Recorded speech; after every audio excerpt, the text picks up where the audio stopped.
Hi, the SI meteorologist Paul Dorian here on Tuesday afternoon, December 6th, with an update on the upcoming storm headed our way here in the Mid-Atlantic region for tomorrow night into early Thursday.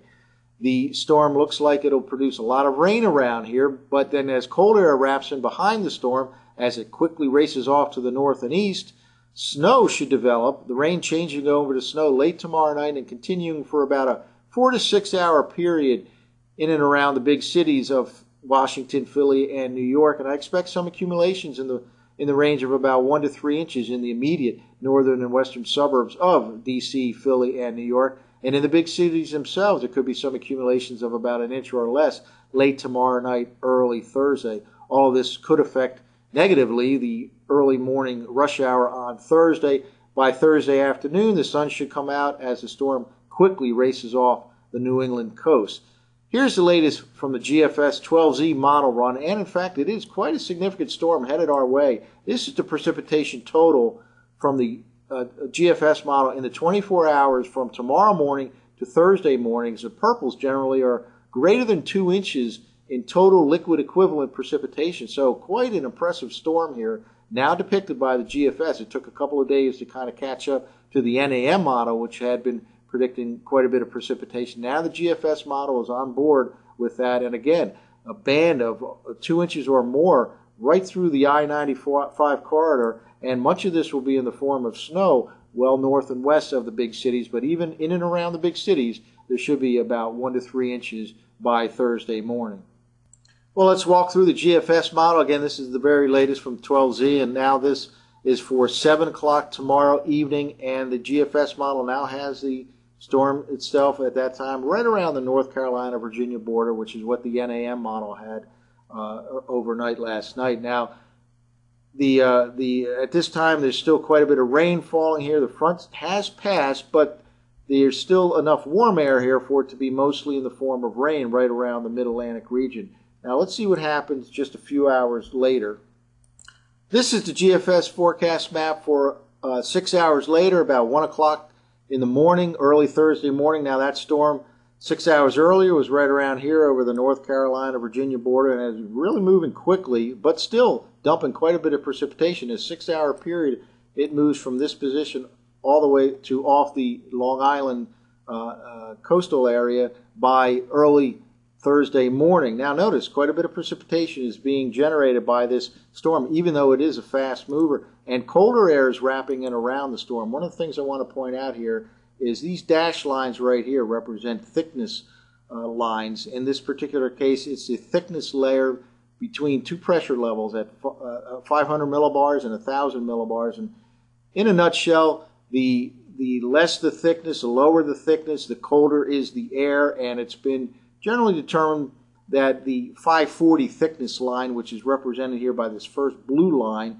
is a good indicator for rain snow. And a couple things to point out here. First of all, by this particular time, which again is early Thursday morning, about 1 a.m. or so, that rain snow line now has moved through the Washington, D.C. area. And notice a little bulge right here that appears. And this is where the upper air low is, but basically it's showing that the cold air is moving in rather quickly around the D.C. region at this time, changing the rain to snow. I expect this to happen around D.C.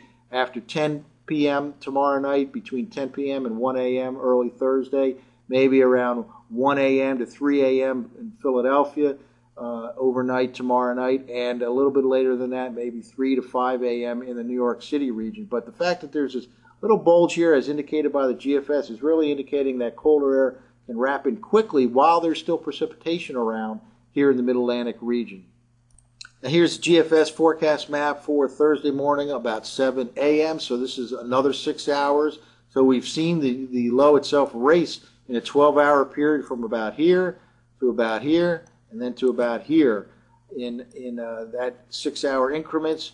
So the fact that it is a fast mover is preventing anyone to get some really walloped by snow, but I expect the heaviest snow band will be similar to the late October snowstorm, where it ran from about eastern West Virginia up across the south central part of Pennsylvania towards the Poconos, and then into interior sections of New England. And this particular heaviest axis of snow probably be above 6 inches, maybe 6 to 8 inches of snow. But again, even in the big cities, there can be an inch or less. Just to the north and west of the big cities, 1 to 3 inches, and all of this can have an effect on the Thursday morning, early morning rush hour.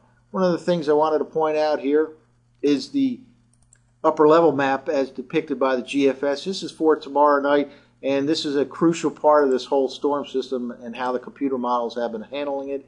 Here we have quite an impressive looking shortwave here in the upper part of the atmosphere tomorrow evening. The GFS earlier in the week had a kind of a flat wave here. It's now picked up quite an intense upper level feature, and this all will result in quite an impressive storm that can dump all this precipitation, over 2 inches in liquid equivalent.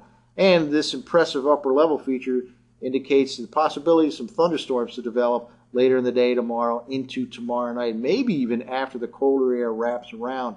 In the cold air, the snow may even have some rumbles of thunder associated with it. So the bottom line here, the GFS now is on board with quite an impressive system, dumping out a lot of precipitation, much of it in the form of rain here in the mid-Atlantic region, but it should change over to accumulating snow later on tomorrow night, ending early Thursday morning for the most part, about a 4 to 6 hour period of snow, and maybe 1 to 3 inches in and around the northern and western suburbs of the big cities. That's it for now. We'll have updates later on today and tomorrow. I'm the SI meteorologist, Paul Dorian.